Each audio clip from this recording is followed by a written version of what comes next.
Sa ulo ng mga nagbabagang balita.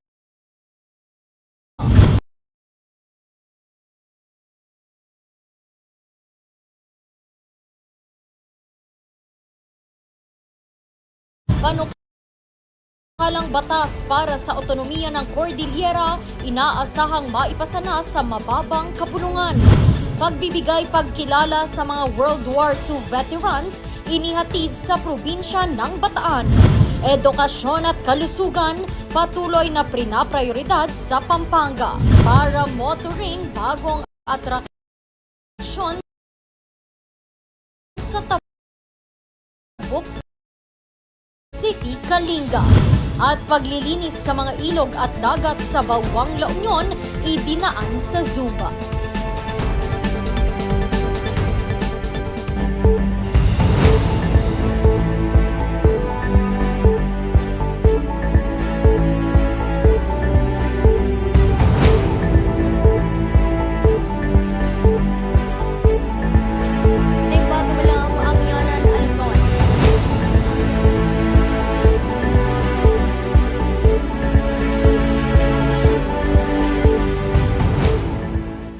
Naimbaga Amyanan, Luzon. Narito na ang mga bago at may init na mga balita. Patuloy pa rin ang pagsulong ng otonomiya ng Cordillera Region. Katunayan, inaasahang maaprubahan na ito sa Kongreso ngayong taon. Narito ang balita. Sakaling maaprubahan sa ikalawang pagbasa mula May 8 hanggang June 1, sa darating na Agosto, inaasahan ng binuong Cordillera Technical Working Group para sa otonomiya ng rehiyon ang pag-aproba ng ika-19 na Kongreso sa Bill 3267 o ang Organic Act for the Cordillera Autonomous Region. Ang grupo ay pinangungunahan ni Baguio City Congressman Mark Go. Ito na ang ikapitong paghain ng rehiyon na maisabatas ang otonomiya mula nang maipasa ang Republic Act 6766 o ang Organic Act for Cordillera Autonomous Region taong 1989. Noong Martes, isang public consultation ang isinagawa para dinggin ang mga hinaing at suwestyon ng mga mamamayan.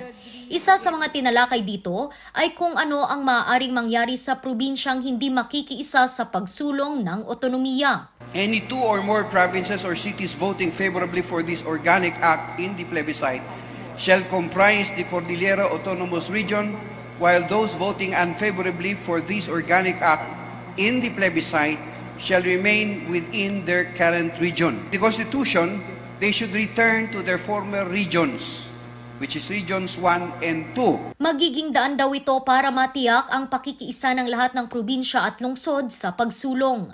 Dagdag naman ni Congressman Go sa usaping ito, if only, let's say, everything is approved, including the budget provision or the funding provision, and only two provinces, one city and one province will vote affirmatively, that means napakalaki yung budget nila.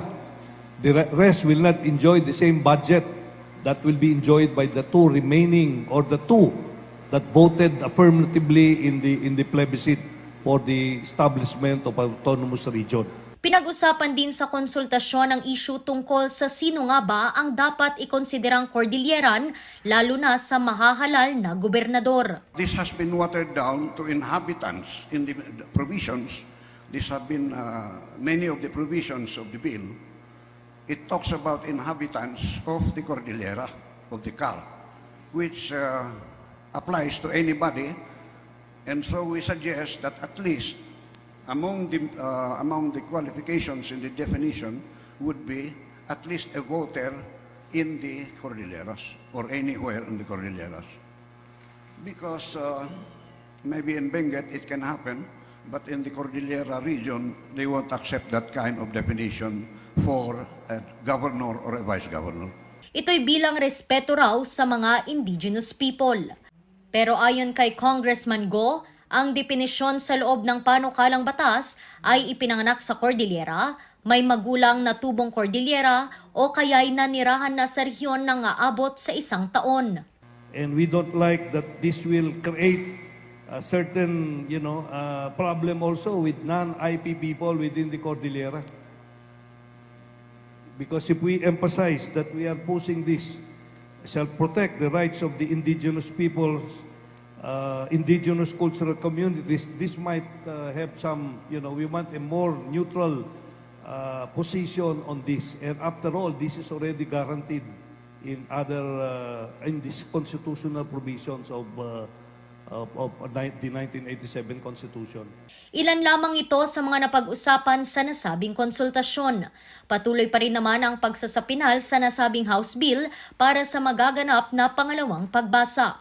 Naghayag naman na raw ng suporta ang mga kasamahang opisyal sa Kongreso. At sakaling maaprubahan na ito sa final reading sa Agosto, iaakyat na ito sa Senado para muli itong talakayin. Bukod sa mga stakeholders, dinaluhan din ang konsultasyon ni Kalinga Congressman Allen Jesse Mangawang at Congressman Maximo Dalug Jr. ng Mountain Province. Randy Guzman para sa Luzon Headlines. Atin namang silipin ang iba't ibang programa ng pamahalaan para sa kalusugan at edukasyon ng mga kabalen. Narito ang report. Aklat ni Delta Bulilit Workbook. Ito ang natanggap ng aabot sa 2,800 daycare students sa Mabalacat City, Pampanga. Layon ng learning tool na ito na matulungan sa pag-aaral ang mga bata. Aabot sa 28,934 workbooks ang planong ipamahagi ng Kapitolyo sa buong lalawigan. Aabot naman sa 700 mga benepisyaryo mula sa Minalen, Bacolor at San Fernando City ang nabigyan ng libreng konsultasyon sa doktor. Kabilang ito sa programang Alagang Nanay Preventive Healthcare. Samantala, sa ilalim pa rin ng programa, patuloy ang pagbibigay ng impormasyon sa mga kababaihan tungkol sa mga sakit. Usually, pag may mga familiar po or sa genetics po natin, pwede po sila magkabukol. Yung iba naman po, dahil po nagregla tayo, may tinatawag po kaming retrograde menstruation. O kaya po pag nagregla sa puwerta, yung iba paakyat po. So yun yung mga pasyenteng may tinatawag kaming chocolate cyst or endometrium na pag hiniwa nyo po, mukhang chocolate po yung lalabas na fluid. Yung iba naman po, parang tumutubo lang po talaga siya dun sa ovaryo ng mga babae at nagiging bukol po na malaki pag tumagal po. Ang Alagang Nanay Preventive Healthcare Program ay inulunsad ni Vice Governor Lilian Nanay Pineda para sa mga kababayan sa Pampanga. Randy Guzman para sa Luzon Headlines. Kinalala naman ng pamahalaang panlalawigan ng Bataan ang mga World War II veterans. Magbabalita Jose Robert Inventor. Binisita kahapon ng pamahalaang panlalawigan ng Bataan ang daan-daang scholars sa Orani, Bataan. Ito'y upang ibahagi ang mga programa ng pamahalaan sa pagsusulong ng healthy lifestyle. Nagkaroon din ng seminar sa Adolescent Pregnancy Prevention Services at Tobacco-Free Generation. Bukod dito, nakalatag na rin ang Hataw Takbo Bataan Orani Leg na gaganapin sa ika-22 ng Abril. Binisita rin ni Governor Jose Garcia ang mga proyektong infrastruktura sa bayan. Isa dito ang pagsasaayos sa Pag-asa Doña Bridge, pagtatayo ng pasalubong center at 2-story 6-classroom building sa Pantalan Luma Elementary School. Ipinasa naman ng Sangguniang Panlalawigan ng Bataan ang Provincial Ordinance No. 3 o ang Ordinance Declaring Living Batawenyo World War II Veterans as Living Treasures and Symbol of Courage, Bravery and Sacrifice. Ang ordinansang ito ay naglalayong maisulong ang mga dagdag na benepisyong matatanggap ng mga World War II veterans sa probinsya. Kabilang sa mga ito ang tulong pinansyal gaya ng 3,000 piso para sa rice allowance 3 beses kada taon at medicine subsidy na nagkakahalaga ng hindi lalagpas sa 5,000 piso kada buwan depende sa pangangailangan ng mga ito. Makakatanggap rin ang mga buhay pang World War II veterans ng 15,000 piso sa pagdiriwang ng Araw ng Kagitingan kada taon. Jose Robert Inventor para sa Luzon Headlines. Susunod, bagong atraksyon sa Tabuk City, Kalinga, balak buksan sa publiko. Yan at iba pang mga balita. Abangan!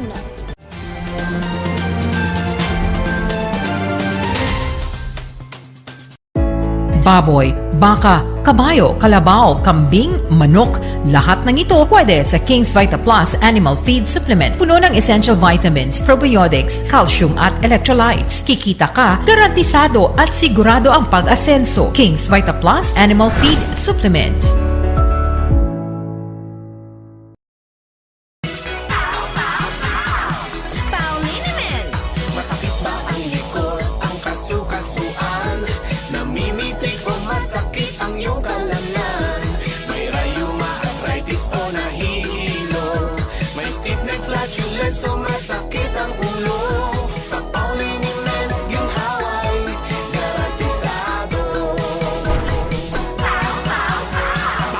naman, isang pahig ka lang. Bulok, maliliit at hindi ba malusog ang inyong mga halaman? Omega Green ang kasagutan. Ihalo lang ang 2 kutsara nito sa isang maliit na container at kaunting tubig. Pagkatapos ay ihalo sa knapsack sprayer at pwede na itong spray sa mga pananim. Meron itong nitrogen, phosphorus, magnesium, copper at zinc na tumutulong sa pagpapaganda at pagpapabilis ng tubo, pagpapanatili ng nutrisyon, mas malagong mga dahon at panlaban sa mga sakit ng mga halaman. Hindi rin ito nakasasama sa kapaligiran. Pwede rin ito sa kahit anong klase ng halaman, mapa-highland crops o lowland crops. Omega Green by Encam Agri-Marketing, the ultimate friend of farmers.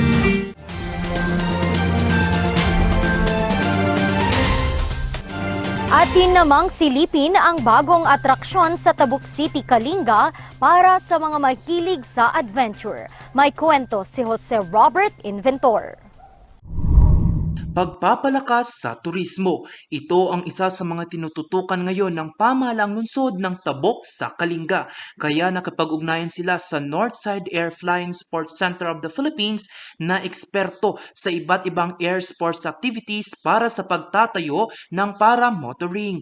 Ang Tabuk, nakita namin yung potential as for adventure, air sports adventure kasi maluwang yung lugar. Ang paramotoring ay isang klase ng air sports na gumagamit ng motorized paraglider. Kung magkataon, isa ito sa mga dagdag atraksyon sa lungsod. Kasamang City Tourism Office at mga paramotor pilot ay nagsagawa na ng ocular inspection at flight testing sa Barangay Laya West. Para makita mo yung ganda ng view ng Tabuk. Yun yung ipapa-experience natin sa mga kapatid natin na taga-Kalingas or nearby cities. Yun. Bukod sa paramotor, sinisilip din ang iba pang sports activity gaya ng paragliding at hot air balloon. Planong isapubliko ang nasabing atraksyon sa Hunyo kasabay ng pagdiriwang ng lungsod ng Matagwan Festival. Jose Robert Inventor para sa Luzon Headlines. Tinututukan ngayon ng iba't ibang ahensya ng pamahalaan sa Cordillera ang mga programa para sa kalusugan at nutrisyon ng mga bata. Magbabalita, Charles Limon. Mura at masustansyang pagkain at inumin, ilan lamang ito sa mga panindang alok sa isinagawang Diskwento Caravan ngayong araw sa bayan ng Flora sa probinsya ng Apayao. Ang aktibidad na ito ay proyekto ng Department of Trade and Industry Apayao at Pamahalang Bayan. Ibinida rin dito ang ilang mga lokal na produkto ng iba't ibang grupo sa Apayao. Bumisita naman sa probinsya ang Regional Nutrition Evaluation Team. Ito'y upang turuan at rebyuhin ang mga plano at programa ng Provincial Nutrition Council. Isa kasi sa mga tinutugunan ng ahensya ang kakulangan ng nutrisyon at timbang ng ilang aita sa probinsya. Tiniyak naman ng Provincial Nutrition Council na aaksyonan nila ito gamit ang mga natutunang kaalaman sa nasabing aktibidad. Patuloy naman ang pagtugon ng Department of Health sa mga pangangailangang medikal ng mga nasunugan sa Bontoc Mountain Province. Ipinasakamay ng ahensya sa Human Resources for Health na nakadeploy sa bayan ang mga sanitation supplies gaya ng portalets at hygiene kits. Patuloy din ang paggamot sa mga nasugatang volunteers sa isinasagawang clearing operation sa mga nasunog na mga struktura. Charles Nicolimon para sa Luzon Headlines.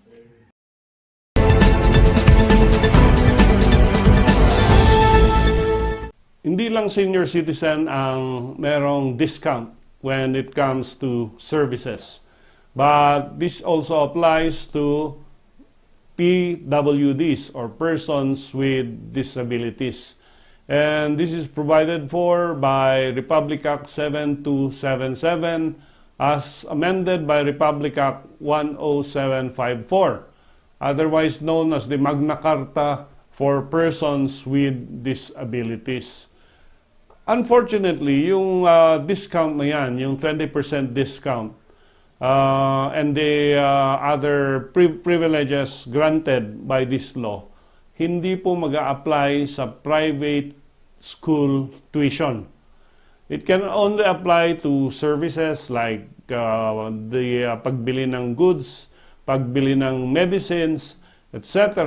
But yung tuition fee nung bata, hindi po covered ng 20% discount. And the PWD discount may avail of educational assistance from government. Yun na lang, kung kayo ay may PWD na anak, ay pwede kayong humingi ng educational assistance from your local government unit or from the DSW, but yung school mismo, na kung private school ito, kung public school, wala namang tuition yan eh. But if the school is private in character or in nature, then you cannot ask or demand for a 20% discount doon po sa PWD na anak ninyo.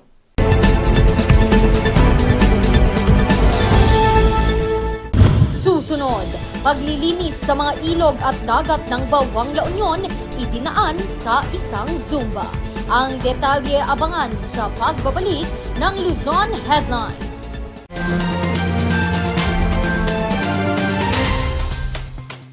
Sa milk tea ng batang 90s, tara't atin lang i-try. Ang batang 90s milk tea, di ka magsisisi, promise. Sa milk tea ng batang 90s.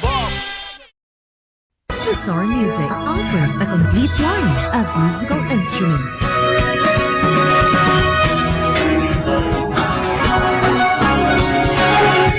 Bizarre Music, Baguio's pioneer in online music and art lessons.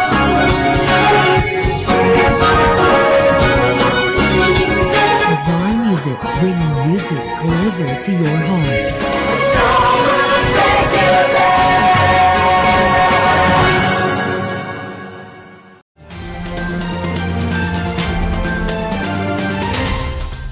Idinaan naman sa Zumba ang pangangalaga at paglilinis sa mga ilog at dagat sa Bawang La Union.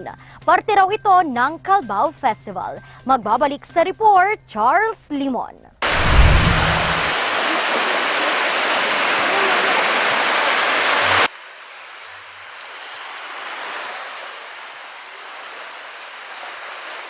Isa ang dalampasigan ng bawang sa mga itinuturing na yaman ng bayan, kaya binabalik-balikan ito ng mga turista. Pinagkakakitaan rin ito ni Tom sa pamamagitan ng pagpapaupa ng mga cottage sa dalampasigan.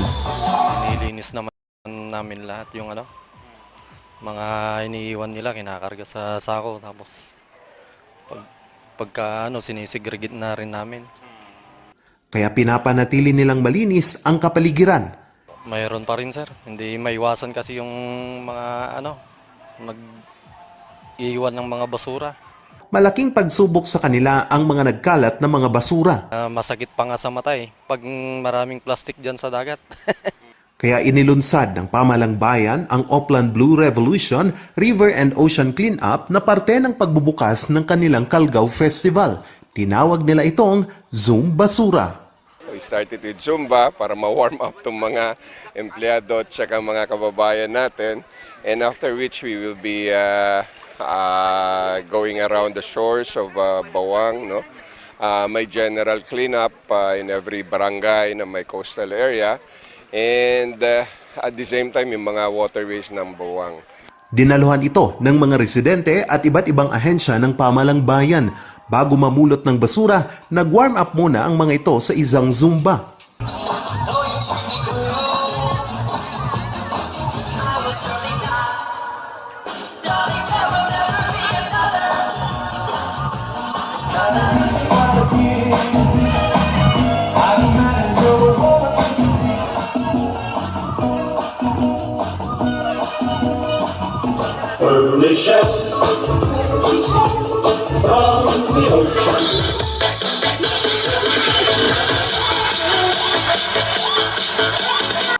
At pagkatapos nito, kanya-kanya na silang pulot ng basura. Isa si Leo sa mga nakiisa.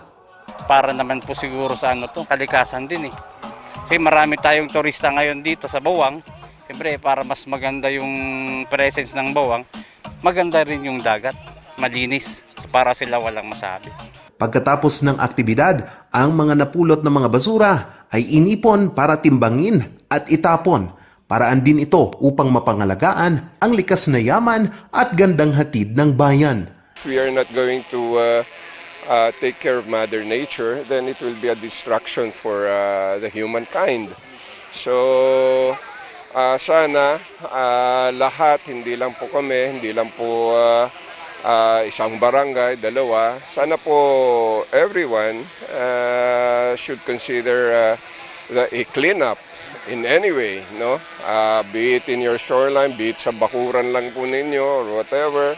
Kung nasaan po kayo, mamulot lang ng mga plastics or what, kung mga garbage dyan. Part of rediscovering Bawang again is peak niya noon. Kasi pag anong araw, if you mention Bawang, beach ka agad ang nasa mind ng tao. And of course, we would like to protect the environment and to maintain the cleanliness of this beach area of our municipality. Kasi potential ito, it's very, very potential. And a lot of people are coming to Bawang.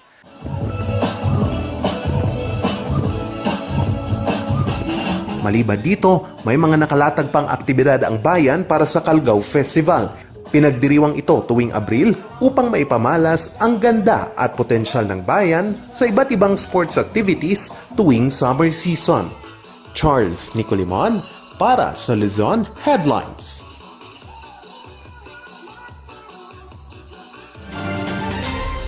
At yan ang mga balitang nakalap ng Luzon Headlines ngayong araw. Muli, maraming salamat at magandang araw sa ating lahat. Happy weekend!